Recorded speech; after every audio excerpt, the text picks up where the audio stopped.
হারমোনিয়ামও বাজাই না, তানপুরও বানাই না, কিছু। আমি খালি গলায় গান করি, প্রয়াস করছি সারাদিন। ইচ্ছা হলে মাঝে মধ্যে একটু কথা বলে, এই আর কি। Thank you very much. Sir আমরা কিন্তু আপনাকে থ্যাংক ইউ এখনো দিচ্ছি না, আপনার হাতে মাইক্রোফোনটা থাকুক স্যার। আপনি 7 বছর উপলক্ষে কি উপহার দিয়েছেন আমরা আসলে জানি না, কিন্তু আমাদের সামনে আপনি কিছু উপহার দেবেন না, এটা কিছু হয়নি।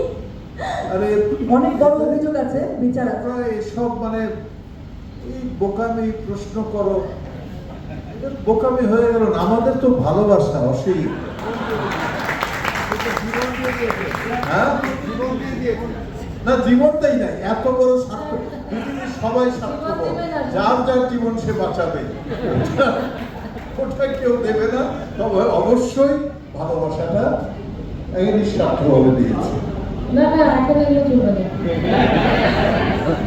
ভালোবাসা অনেক হয়েছে,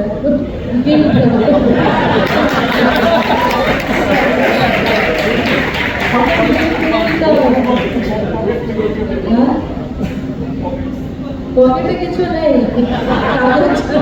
আমি একটা বুদ্ধি দিতে পারি আপনাকে, দিব? আপনি যদি একটা গান গেয়ে ফেলেন 2 লাইন, এই কি হতে পারে। এটা কিন্তু একটা ভালো বুদ্ধি দিলাম, তাই না? ভালো বুদ্ধি তো। ম্যাডামের জন্য আপনি 2 লাইন গান গেয়েছিলেন।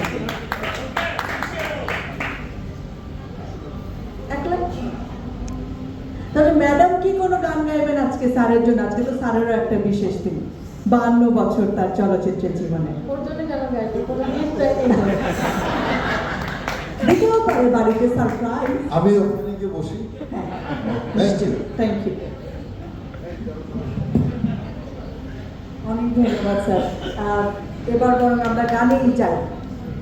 আমি একটা জিনিস বলতে চাই, এখানে আমার সাথে যারা একদম প্রথম থেকে বাংলাদেশে আসার পরের থেকে যারা মঞ্চে আমার সাথ দিয়েছে, সাপোর্ট করেছে, সেই 7 জন, সুরমু খানকে দিয়ে শুরু করলাম।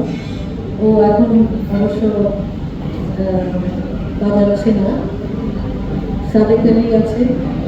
আমি আপনাদের একটু দাঁড়াতে অনুরোধ করবো, আমরা যাতে দেখি।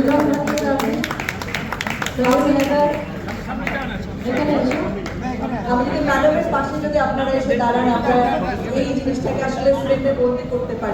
নাসির বাবু,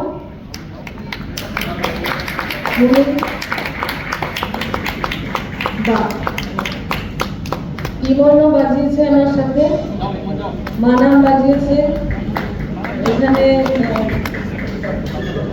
সজিব,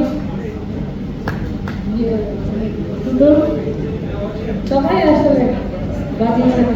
তো এরা আমার সাথে শোতে বাজিয়েছে, আমি একটু বাজিয়ে